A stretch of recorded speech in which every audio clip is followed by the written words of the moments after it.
We are supercharging the excitement for Euro 2024 with a special giveaway. 3 lucky winners will be celebrating with €100 cash prize each at the final. All you need to do is complete the social tasks on 𝐿𝐵𝐺𝐼. The more you participate, the higher odds of winning. Don't miss out. Click the link in the description and complete all tasks now. Hello and welcome to Odds On Euro Matchday 2, Groups C and D. So we have England and we have one of the best games in these group stages, Netherlands, France. With us, Dani Fisichella. Ciao, Dani. Ciao, and ciao. Alain Valnegri. Bonjour, Alain. Let's talk about 𝗵𝐵𝐴's nose, for instance. Probably he's gonna miss the game against Netherlands. Guy, remember to enjoy the Euros with us. Comment the video, let us know your tips, and of course press the like and subscribe. And now let's go on with the show.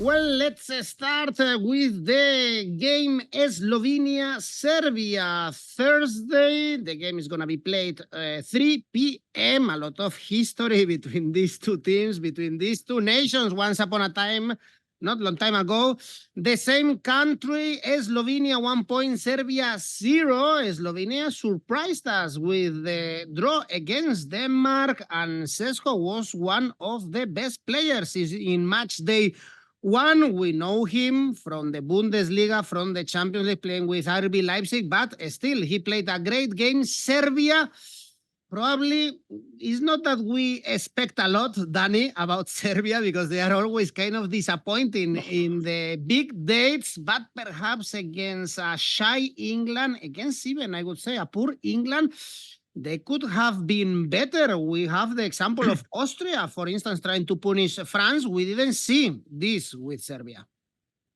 They played a little bit into the England hands in the first half. I think they not pressed them very, very high. Left perhaps Pavlovic too exposed 1v1 with Saka, and that's where England had most of the chances. But in the second half, 𝐻𝐿𝐵𝐺 was clever. He introduced more attacking players, switched from a 5-4-1 to a 5-3-2, and they pressed with more intensity. The introduction of Tadic definitely helped. I'm not sure if Vlahovic and Mitrovic up front work too well. They don't seem to pass the ball to each other. They do have chances individually, but I'm not sure it's the best partnership because they tend to occupy often the same space. But certainly Serbia have got options there. They were a little bit slow off the mark, but in the second half, they did trouble England. England deserved to win. I mean, Kane hit the bar. It was a great save from the goalkeeper from Serbia. So in the end, it was a deserved win for England. But maybe Serbia left with a little bit of bad taste in the mouth, things they could have get a little bit better. But let's see what they do in this game. They need to win. I would expect, for example, players like Tadic probably to start and see if Serbia can take control of the game early. They play very directly against England. When it comes to Slovenia, I was impressed. They seem to me, alongside Romania and Slovakia, one of the fittest team of this Euro. Run a lot, covered the ground very well, very well organized as well, didn't give up easily. And they got good goal scorers, Benjamin Sesko, Sporar, all had good chances, helped by the fact that, Jan Oblak made a great save in the second half against Højlund. They managed to held strongly, and, great team spirit, great discipline. And probably the result against Denmark was fair. 1-1, that was the right result. Slovenia only lost 2 of the last 15 competitive matches, 8 wins, 5 draws. This is going to be tight. It's going to be cagey. It's a little bit of a derby. There is a bit of a history between Slovenia and Serbia, but not as much of a rivalry as if it was, of course, Serbia against Croatia. I think it's a tight one. Under 2.5 goals for me, 184. Well, it's a key one, especially for Serbia. They need at least to take a point to go to the last match day with options. I know, Alain, you're a big fan of the Balkans, of Balkan football. Were you expecting a little bit more from Serbia, or you already know that they are not gonna deliver? And for instance, we have the recent history of the World Cup where they were really, really poor. In the 𝐿𝐭𝐴 era, in the last World Cup, we saw two versions of Serbia. A Serbia really concentrate and try to have a good space occupation with a good defensive phase, like Brazil, like against England in the first game in this Euro. And after we have the crazy Serbia. When Serbia start to attack a lot, Serbia suffer a lot in transition. Which version we will be see? I think Serbia will be take the initiative. My biggest question is Tadic will be play with Mitrovic and Vlahovic or without of one of the scorer Serbia have. It's a special game for the history. Slovenia arrived without pressure. I think Slovenia suffered a little in the first half against Denmark. Maybe it was an emotional block. Now in the second half, we see what this team can offer in the collective perspective, not only in the individual perspective. Is one of the game of the life of a lot of Slovenian players. They wait to play this game, considering Serbia will be attacked better and that will be have an highest frequency to create occasion, and Slovenia will be, in my opinion, attack in transition and do a lot of painful to the defense of Serbia. I choose both teams to score. Odds 1.88. Well, in the game against England, everyone expected a high-scoring game. I think everyone tipped over 2.5 goals because we expected a good show, and at the end was a KG one. Also, England didn't play well, and one of the names that come into my mind is Vlahovic, no, the star of Serbia, playing for Juventus. Dani, it's been a poor season for him. But he scored 20 goals. He scored 20 goals with Juve. With that Juve, I think is a good feast for him. For him, is good. Every time I see him, I expect more. I don't know. He has to improve. He has to improve certain areas of his. I think he's a great player in the box. He can strike the ball really, really hard. Can time his run, good header, etc. Needs to improve ball retention, defending the ball, playing with the backs against the wall. And seems to me he needs to have somebody who opens the space for him a little bit. So I was hoping Mitrovic was going to do more of the hard job. But as Mitrovic tends to occupy the central areas of the box, I think Vlahovic outside the box find himself a little bit lost. Although he had a good chance, he had a good shot in the second half from outside the box, which Pickford saved. I like to see him participating more in the play. But yeah, I think still young. He'll have to improve.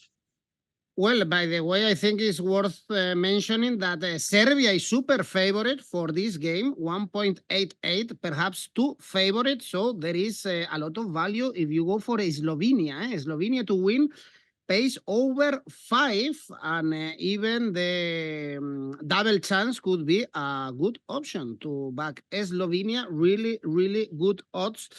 If you don't trust this Serbia, for instance, double chances 2.06 for Slovenia. Really good odds. Similar odds actually in the Denmark-England. Even England more favorite, 1.71. Denmark to win is 6.2. I think we can agree also that England was disappointing.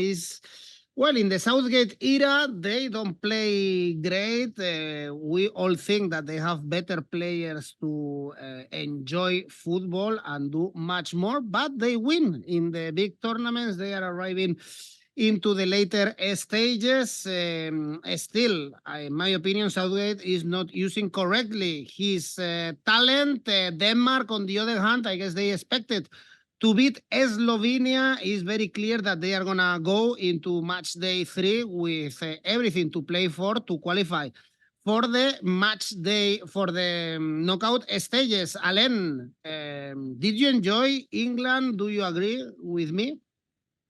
Yes, but England, I think England start to have the winner mentality of the team, in the sense of they're known the competition can be long. I see an England without a lot of option to attack, because they depend a lot about the right wing. But after, I see England mature with the control of the game. There doesn't concede a lot of occasion in the second half. Now we must wait something more to England. The question is, England feel comfortable to attack in positional attack. I think England must to found some solution to doesn't live only with the transition, because we see that against Serbia, to generate occasion, the team suffer a lot. After I think the defensive phase was very good, very serious. The past, we know the limit sometimes with the defense in the central defense, and the goalkeeper. Now I think they are in a very good moment. Denmark is difficult to have a clear idea about the value of Denmark, because it's true in the last 2 years they lost only 2 games, but that doesn't play a really difficult game to arrive in the Euro, and in the World Cup. We wait something more about Denmark. The first part against Slovenia was very good.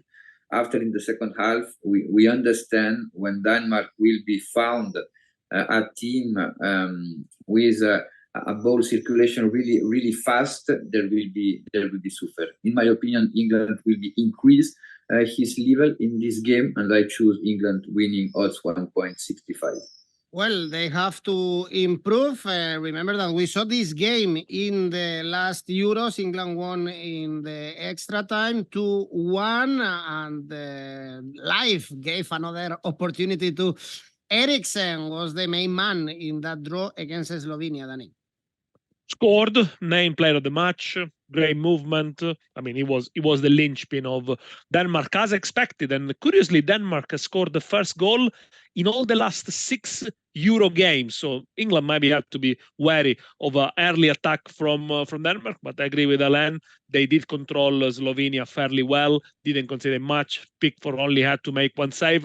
The thing is that with England, you expect more. They are the favorites alongside France, and probably they have the best squad they ever had for the last 12 years. So there is a huge expectations, but they have become a tournament team.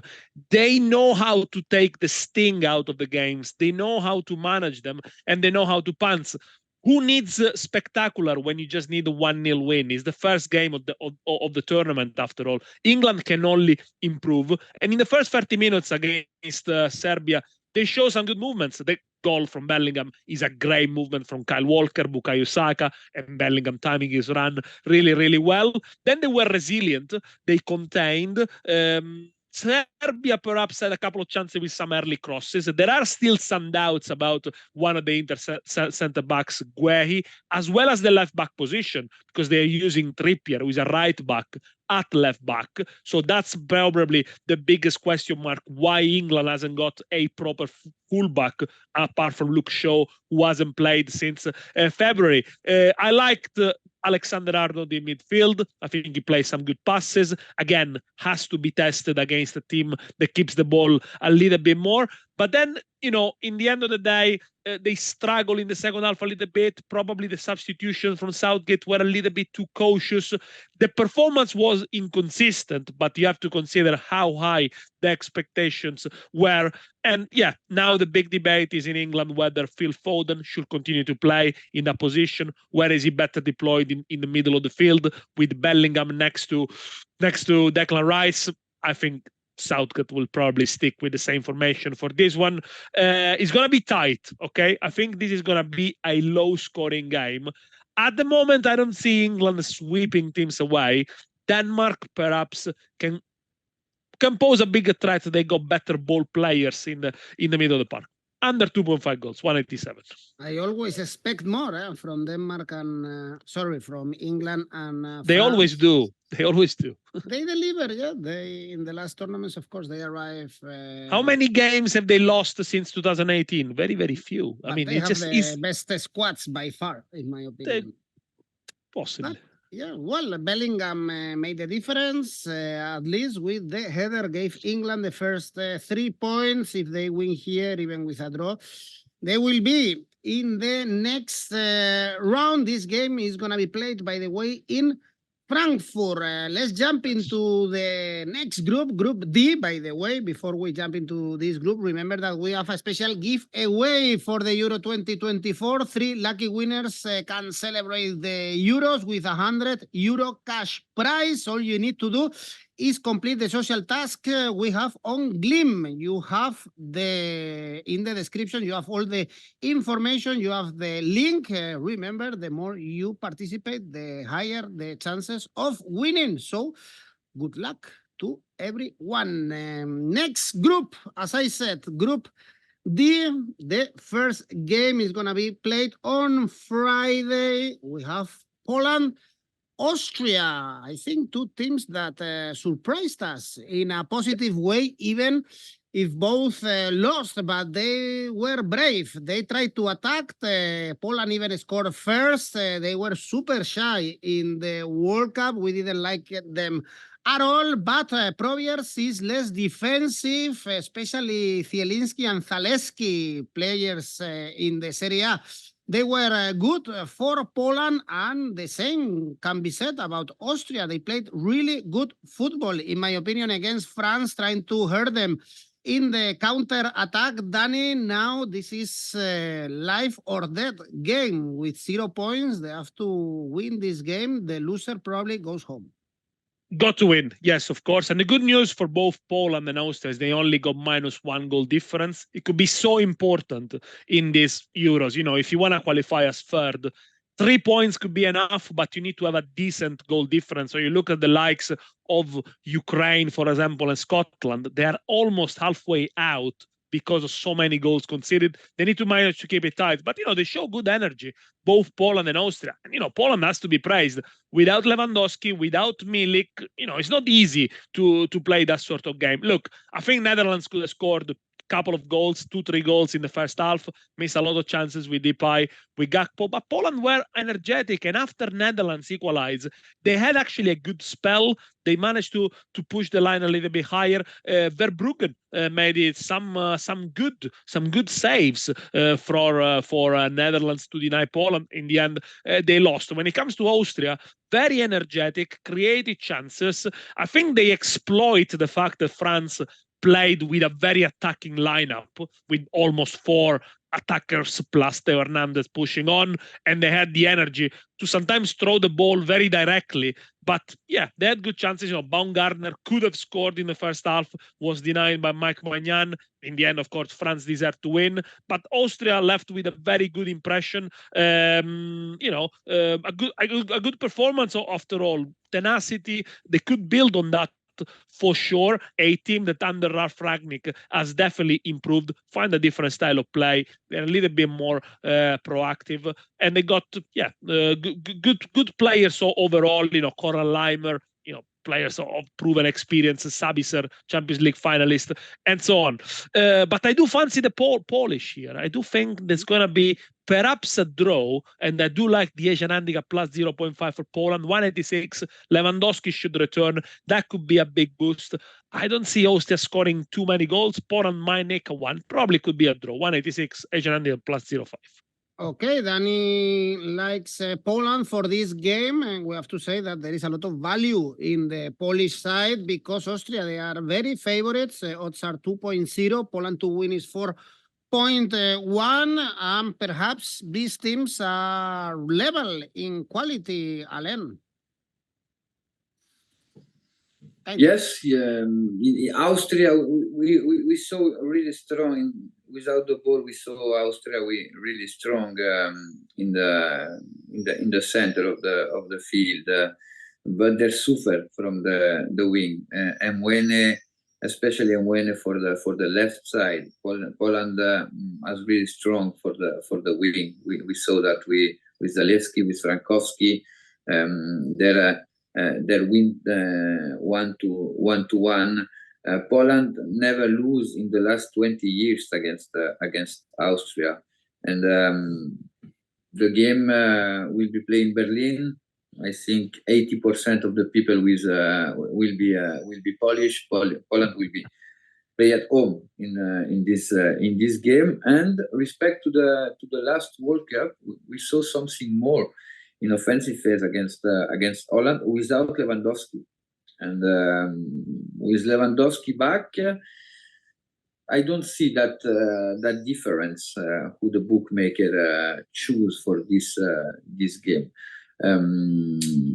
With this opinion, I choose double opportunity 1x. Poland doesn't lose the game. Odds 1.18.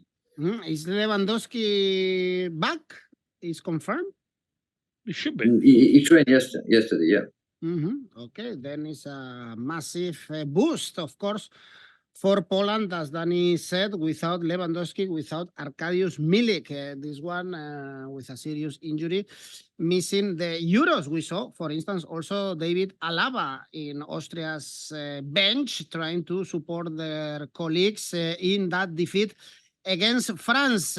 These teams were a bit unlucky, I would say, with the draw, because they have in their group Netherlands and France. They are meeting on Friday, 9 p.m. What a game this one of the best of the group stages, and both with the 3 points. I have to say that probably I liked much more France than Netherlands in the first game. I really enjoyed seeing 𝗀𝗏𝗏 playing, especially in the first half, and Koeman has some interesting players on the bench. We saw the option when Weghorst came in the pitch that he can decide a football game by himself. Whereas for France, I have to say, Alain, that they were better than Austria. They created so many chances. Probably Mbappé is going to miss this game because his nose is broken, as we all know. But again, I expected a little bit more, perhaps with Kolo Muani instead of Thuram, perhaps with Camavinga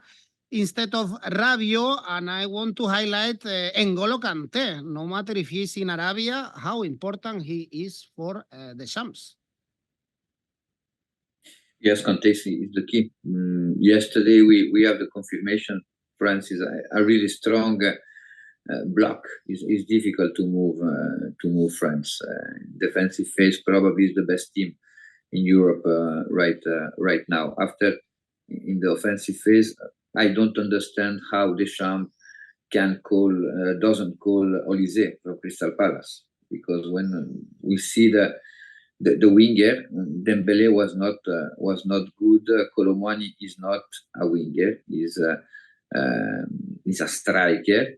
Thuram is not a striker, and in my opinion, he played better to the winger. 𝗀𝗏𝗏𝗀, he started his career in this position. We have always the same limit. France depend a lot in the offensive phase about the creativity of Griezmann and Theo Hernandez from the left wing. And Austria known that France doesn't create a lot of occasion, but in all the game they have the control. Against Netherlands, it will be an hardest game for the defense of France.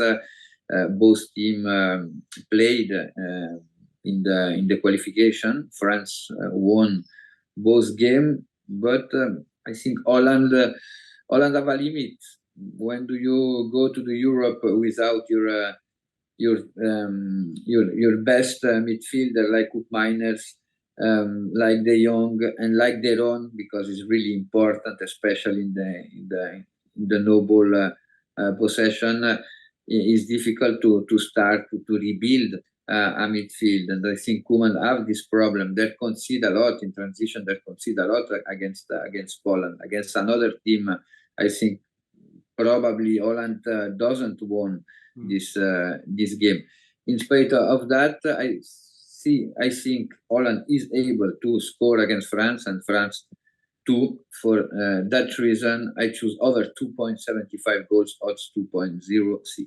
Well, it's not only that France beat Netherlands twice in the road to these Euros, they destroyed them at home, playing in Paris 4-0, was 1-2 in the Netherlands. Mbappé scored 4 goals in these 2 games. Dani, we are not going to talk about Ronald Koeman tastes on the bench, right? What happened? What, I didn't see that. You don't know what he was eating or doing while he No, was no, I must have missed that. What was he doing? Better. Something with his nose, something that he likes. I'd be like the German manager a few years ago. Exactly. Like All right, yeah. Exactly. Yeah. Even like worse, love. I would say. Okay. Maybe there is a prop bet that we can bet on this. Yeah, maybe. What they're gonna eat? Okay. Koeman eating something else apart from.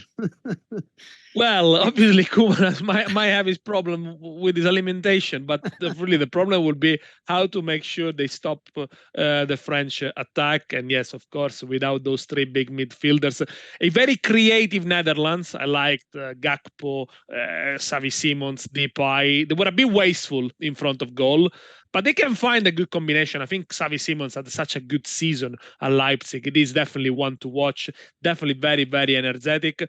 But it's curious, like it was in the end the big man, 𝑽eghorst, who resolved it once again. And now the dilemma is, does he start with 𝗀eghorst, someone a little bit more physical, to give Upamecano and whoever plays next to him, Saliba, something to think about? Or does he go with 𝗵𝗵𝗍 in a bit of a false 9 role to avoid the French defenders having points of reference? So I think this is going to be a big question for the Netherlands, who, by the way, have got a very good defense. If you look at the names, Nathan Ake, Van Dijk, De Vrij, De Ligt is on the bench, even Frimpong, who plays for Bayer Leverkusen, is on the bench. So you could expect them to be solid at the back. They got the strength to match the French attack. However, of course, it's about the control of the midfield, and that's where probably France are gonna struggle. When it comes to France, I want to ask Alain a question. Obviously, in France, they're going to talk a lot about the nose this week, probably since the times of Cyrano de Bergerac. It's become it is the Mbappé nose is going to be more famous of the one of Cyrano. I mean, can he make it? The mask is going to be even more famous than the one of DiCaprio's. Can he make it? Can he actually make it to the game, or is he completely out for the Netherlands game, Alain? No, I think he wanna play.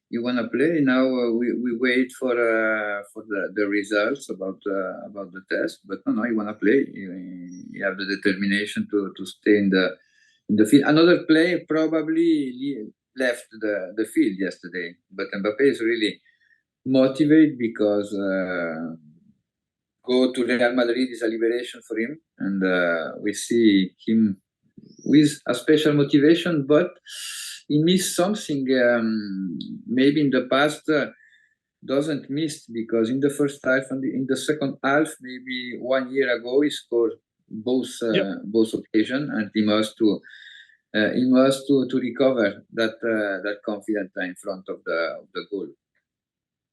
A good performance overall. I mean, I like the fact that the goal was generated from Mbappé switching side. He went to the right-hand side. It was a bit of a stroke of genius. It unsettled a little bit the Austria defense, and now how the goal was created.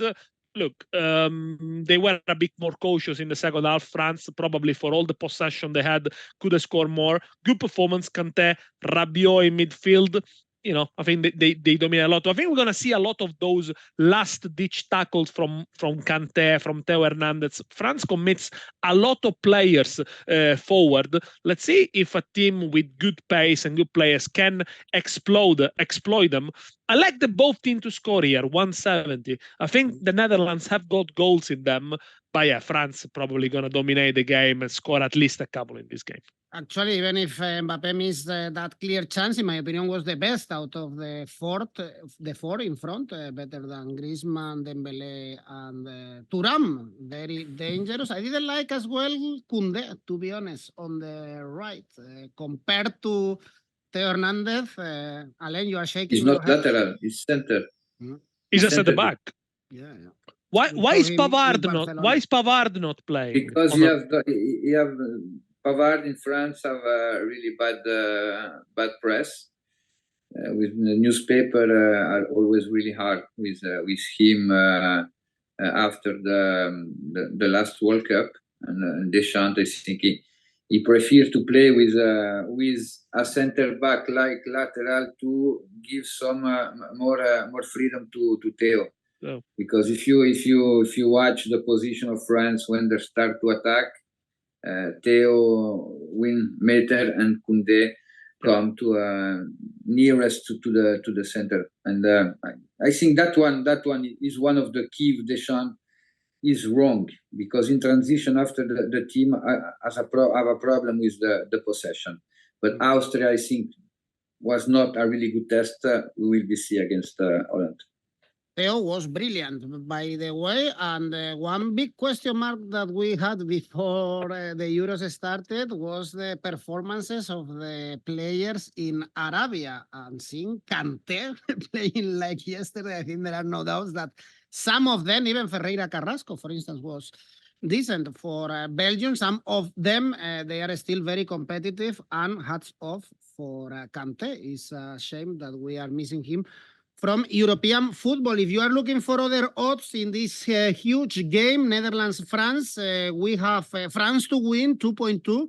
Good enough if we think that they've beaten them clearly in the last year. Over 2.5 goals. You both guys are going also for both teams to score or for an over. The over 2.5 goals is 1.9. So as soon as these teams are a little bit more accurate, I'm sure we can see plenty of goals. Well, before, by the way, this game is going to be played in Leipzig in East Germany. So if you know what to bet in this game, remember that we have opened the tipster competition. You can still participate and win money for free. You just have to register. It's completely free. And the best tipsters, the best 20 tipsters win a cash prize. So it's a very good idea to keep enjoying these Euros. Dani is playing this tipster competition. So Dani, what would be your safe bet?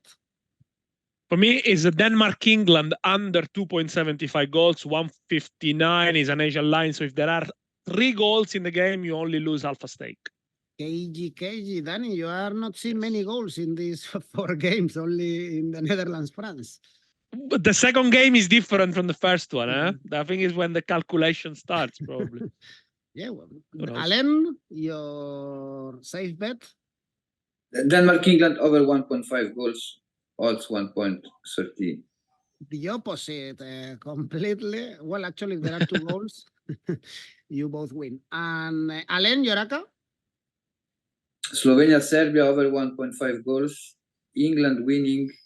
Holland, France, both teams to score. Total 3.63.